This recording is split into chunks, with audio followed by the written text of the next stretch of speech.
नमस्कार, स्वागत है आपका। आप देख रहे हैं द न्यूज और मैं रानी गुप्ता आपके साथ। मिड डे अखबार ने एक खबर प्रकाशित की थी जिसमें यह कहा गया था ईवीएम को हैक किया जा सकता है और इसके लिए ओटीपी की आवश्यकता होती है, जिसके बाद इस भ्रामक खबर को लेकर के कई सारे नेताओं ने इसे साझा किया था, जिसमें से राहुल गांधी भी एक थे और उन्होंने भी ईवीएम पर सवाल उठाया था। हालांकि बाद में इलेक्शन कमीशन की ओर से इस पूरे मामले को खारिज कर दिया गया, लेकिन जब इस मामले में ये चीजें पता चलती है कि कैसे मिड डे अखबार ने भ्रामक खबर फैलाई, तो बकायदा एक क्लैरिफिकेशन यानी कि स्पष्टीकरण मिड डे अखबार की ओर से दिया जाता है। आपको बता दें कि ईवीएम को ओटीपी के जरिए अनलॉक करने के मसले पर मिड डे द्वारा फैलाई गई भ्रामक जानकारी पर समाचार पत्र ने सफाई दी है। उन्होंने बिना कोई माफी मांगे अपने अखबार के फ्रंट पेज के एक छोटे से कॉर्नर में लिखा है कि उन्होंने पहले जो रिपोर्ट प्रकाशित की थी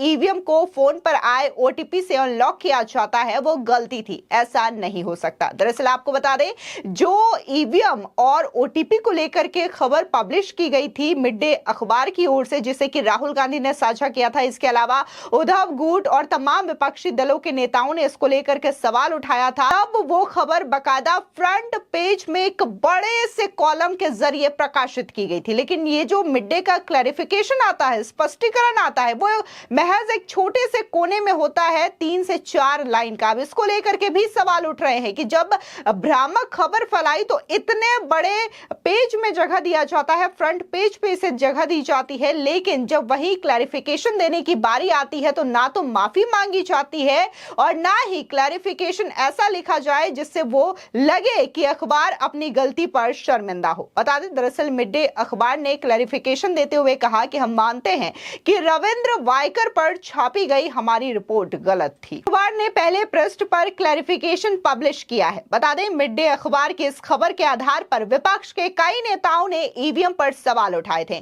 कुछ लोगों ने इस अखबार की कटिंग को सोशल मीडिया पर भी शेयर किया था। बता दें, अब इस क्लैरिफिकेशन को लेकर के सवाल उठ रहे हैं और सीधे तौर पर अखबार के खिलाफ कार्रवाई की मांग भी उठाई जा रही है। बता दें, बीजेपी नेता और आईटी सेल के हेड अमित मालवीय ने सीधे तौर पर इन अखबार की कटिंग्स को शेयर करते हुए कहा, रविवार को मिड डे में ईवीएम पर एक बकवास स्टोरी छापी जाती है। सभी अखबारों में से उसका सर्कुलेशन सबसे कम था, लेकिन तीसरी बार राहुल गांधी भी इस अखबार में कूद पड़ते हैं और इस झूठी खबर को शेयर करने की कोशिश करते हैं, लेकिन एक बार वो फिर से ईवीएम पर सवाल उठाते हैं और जिस तरीके से उन्होंने ईवीएम पर सवाल उठाया तो उल्टा जवाब भी उन्हें मिला।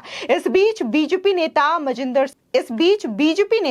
मजिंदर सिंह सिरसा ने भी सवाल उठाते हुए कार्रवाई की मांग की है। बता दें, उनका कहना है कि यह पूरी तरीके से अनएथिकल है और पूरी तरीके से प्रोपेगेंडा फैलाने वाला है। ईवीएम के खिलाफ फर्जी खबरों को पूरे पेज पर कवरेज दिया जाता है, लेकिन स्पष्टीकरण सिर्फ 4 लाइनों में, वो भी छोटे से कोने में छाप दिया जाता है। फर्जी खबरें फैलाने वाले नेताओं और मीडिया ग्रुप्स के खिलाफ सख्त कार्रवाई की जानी चाहिए। इसके अलावा कई सारी आम जनता भी है जो कि लगातार मिड डे की इस क्लैरिफिकेशन खबर को लेकर के सवाल उठा रहे हैं और कार्रवाई की मांग कर रहे हैं। बता दें, इसके अलावा उन्होंने बड़ी ही खामोशी से अपने ऑनलाइन वर्जन में भी इस स्टोरी को हटा लिया है। उन्होंने बिना कोई माफी मांगे मामले को रफा दफा करने का प्रयास किया है। अपने हालिया रिपोर्ट में उन्होंने रिटर्निंग ऑफिसर वंदना सूर्यवंशी से बात करके एक छोटी सी रिपोर्ट पब्लिश की है। बता दें, इसमें वंदना सूर्यवंशी ने बताया था कि ईवीएम एक नॉन प्रोग्रामेबल मशीन है और इसे अनलॉक करने के लिए कोई ओटीपी जरूरी नहीं होता। इसी बयान के बाद मिड डे ने अपनी रिपोर्ट के एकदम अंत में लिखा कि उन्हें त्रुटि के लिए खेद है और अपनी रिपोर्ट खत्म कर दी। बता दें, जिस रिपोर्ट को इतनी आसानी से मिड डे ने रफा दफा करने का प्रयास किया, वो कोई सामान्य रिपोर्ट नहीं थी। विपक्षी नेताओं ने इसका इस्तेमाल देश के लोकतंत्र पर सवाल खड़ा करने के लिए किया। 16 जून को मिड डे समाचार पत्र में पब्लिश 5 कॉलम की री रिपोर्ट में दावा किया गया था कि पुलिस ने अपनी जांच में पाया है कि एनडीए के प्रत्याशी रविंद्र वाइकर के रिश्तेदार ने मतदान के वक्त फोन इस्तेमाल कर रहे थे, जो कि ईवीएम से कनेक्ट था। इस रिपोर्ट में पुलिस के हवाले से कहा गया था कि प्रत्याशी का रिश्तेदार ओटीपी के जरिए ईवीएम अनलॉक कर रहा था।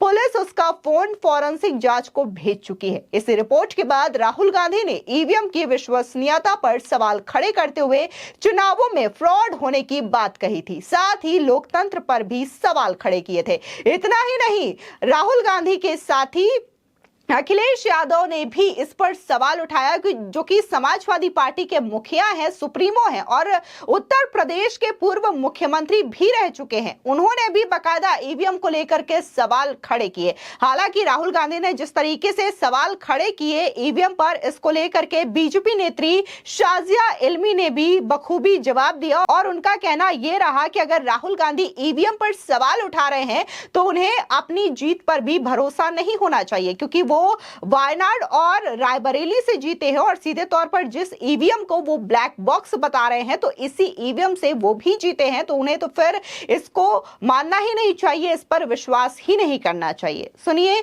बीजेपी नेत्री शाजिया इल्मी का ये बयान। अगर आप राहुल गांधी जी की जीत जो उन्होंने दर्ज की है वायनाड और रायबरेली में देखेंगे तो वाकई में रहस्यमय है, ब्लैक बॉक्स। लेकिन सच तो यह है कि ईवीएम के साथ खिलवाड़ नहीं किया जा सकता। अब आप ईवीएम मशीन्स को अगर देखेंगे तो उसमें एक प्रोग्रामेबल चिप होता है और वो स्टैंड अलोन डिवाइस है, वो किसी और डिवाइस से भी कनेक्टेड नहीं है। और ये 10 साल का बच्चा भी, बल्कि 8 साल का बच्चा भी आज के तौर पर जानता है कि ना तो वाईफाई है, ना तो इंटरनेट है, ना तो ब्लूटूथ उससे कनेक्टेड है, तो कैसे छेड़छाड़ हो सकती है। मतलब ये अहमकाना ये सारे आरोप है, आपको अकल लगानी पड़ेगी। पुराने जमाने में आपने घड़ियां देखी हैं, उसमें वो चलती हैं खुद से या चिप के साथ चलती हैं, जैसे हमारी वॉशिंग मशीन है। लेकिन जब तक वो वाईफाई से उसकी कनेक्टिविटी नहीं होगी कोई छेड़छाड़ नहीं कर सकता। इसीलिए कहते हैं स्मार्ट टीवी और नॉन स्मार्ट टीवी। अगर कोई ऐसा हो इक्विपमेंट आपका या कोई गिज्मो आपका हो या गैजेट जो कनेक्टेड नहीं हो वाईफाई से, ब्लूटूथ से, इंटरनेट से, तो हैकिंग संभव ही नहीं है। हैकिंग का मतलब ही यही है कि आप इंटरनेट के जरिए, साइबर के जरिए आप उसे छेड़छाड़ कर रहे हैं। तो इतनी बेवकूफ़ी की बात मुझे लगता है 8 साल का बच्चा भी समझ जाएगा और सोचेगा कि किस तरह के लोग हैं। अब अगर अपनी ही जीत पर विश्वास नहीं है, अगर इतना भी आत्मविश्वास नहीं है कि वो जीते हैं बाकायदा, तो उसका तो इलाज वो खुद ही करेंगे, जो उनके परिवार वाले उनकी मदद करें इस बात में। तीसरी और जरूरी बात, ये मामला ईसी से लेकर जो कई बार सुप्रीम कोर्ट तक गया है।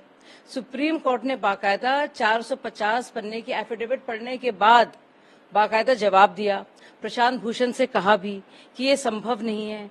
प्रशांत भूषण ने ये तक कहा कि ये तो बनते हैं भारत के पीएसयूज में, जो ईसीआईएल है, भारत इलेक्ट्रॉनिक्स लिमिटेड है, उस पर सुप्रीम कोर्ट ने तंज भी कसा और कहा कि आप चाहते हैं कि विदेश के मल्टीनेशनल्स करें। तो मुझे समझ में नहीं आ रहा है ये बात कहाँ से बार बार आ रही है। अब अगर फिर से मोदी जी बन गए हैं, इतनी अच्छी मार्जिन से बने हैं, क्योंकि आप देखेंगे रिकॉर्ड नेहरू जी का, जो अकेले दूसरे प्रधानमंत्री देश के रहे जो 3 बार बने हैं और पहली बार जो इलेक्टेड भी नहीं थे, मतलब उनको तो सिर्फ नॉमिनेट किया था। तो आप देखेंगे प्रधानमंत्री ने बहुत शानदार जीत और भाजपा ने बहुत अच्छी जीत दर्ज की है, बहुत अच्छा मार्जिन रहा है भाजपा का और बाकी पार्टियों का। तो अब साफ जाहिर है कि शिकस्त दे नहीं सकते। तो इलॉन मस्क की बात की तस्दीक कर रहे हैं। भाई इलॉन मस्क से ज्यादा यकीन तो हमें अपने देश के सुप्रीम कोर्ट पर है, अपने देश के इलेक्शन कमीशन पर है, अपनी ईवीएम मशीन्स पर है, बीईएल पर है, ईसीआईएल पर है। तो हम इलॉन मस्क की बात को माने जो जनरलाइज तरीके से कह रहे हैं। शायद इलॉन मस्क के दिमाग में संभव नहीं है, तो आ जाए भारत, सीख लें। मिनिस्ट्री ऑफ एटॉमिक एनर्जी के तहत के सुपरविजन में ये दोनों कंपनियां बाकायदा ईवीएम मशीन को बनाती हैं, तो सीख लें। और इसमें कुछ सीखने की, देखिए प्रोग्रामेबल चिप है, आप चिप को डालेंगे, मैनुअली आपको खुद करना पड़ेगा। आप इतने ढेर सारी ईवीएम मशीन्स को कैसे कर सकते हैं, मतलब एक को भी करना नामुमकिन है। तो ये सब देखिए, ये सब बातें जो हो रही हैं, ये वही जो सौर लूजर्स हैं। और ब्लैक बॉक्स का देना, मतलब जो एरोप्लेन में ब्लैक बॉक्स होता है, जो एक्सीडेंट के वक्त जब कोई क्रैश होता है तब निकाला जाता है, यानी कि वो अपनी ही जीत को बहुत रहस्यमय बता रहे हैं। अब जाहिर है कपिल सिब्बल को भी थोड़ी शर्म महसूस हो रही है कि वो इस तरह के जो ब्लैक बॉक्स की तुलना राहुल गांधी कर रहे हैं इलॉन मस्क के बयान को लेकर, तो जाहिर है उस पर बोलना उनको थोड़ा वो लग रहा है, सही नहीं लग रहा है, उनको थोड़ी एम्बैरेसमेंट लग रही है। तो बात को ले जा रहे हैं इलेक्शन कमीशन पर। अब आपको यकीन नहीं है किसी भी चीज पर। इलेक्शन कमीशन ने एक बार नहीं कई बार इस बात को साफ किया है कि वो पूरी तरह से निष्पक्ष है। और जहां तक बात है इलेक्शन कमीशन की, हम सब जानते हैं कि पूर्व इलेक्शन कमीशन के जो सीईसी भी रहे हैं, चीफ इलेक्शन कमिश्नर भी रहे हैं, कैसे वो कांग्रेस पार्टी के टिकट पर लड़े भी हैं इलेक्शन। तो ये कौन किसको कह रहा है? आपको बता दें कि कई सारे नेता हैं जिसमें सुप्रिया श्रीनेत हो या फिर प्रियंका चतुर्वेदी हो, उन्होंने ईवीएम पर सवाल उठाया था। इसी प्रकार अन्य नाम भी हैं जो कि इस रिपोर्ट के आधार पर झूठ फैला रहे थे और प्रश्न उठा रहे थे कि हालांकि अब जब मिड डे द्वारा अपना आर्टिकल हटा लिया गया है तो लोग जो सवाल कर रहे थे कि क्या राहुल गांधी जैसे नेताओं पर बिना सच्चाई जाने झूठी खबरें फैलाने के मामले में कार्रवाई होगी, वो लोग अखबार के साथ रिपोर्टर की मंशा पर भी सवाल खड़े कर रहे हैं। सीधे तौर पर यहां पर कई सारे लोग मांग कर रहे हैं कि न सिर्फ मिड डे अखबार पर कार्रवाई करनी चाहिए जो कि इस तरीके की भ्रामक खबर फैला रहे हैं, बल्कि राहुल गांधी जैसे नेताओं पर भी कार्रवाई करनी चाहिए जो कि बिना किसी सच को जाने इस तरीके के भ्रामक खबर को और भी ज्यादा आगे शेयर कर रहे हैं और लोकतंत्र और ईवीएम पर सवाल खड़े कर रहे हैं। फिलहाल इस पूरे मामले को लेकर के आपकी क्या राय है, हमारे कॉमेंट सेक्शन में जरूर बताएं। धन्यवाद।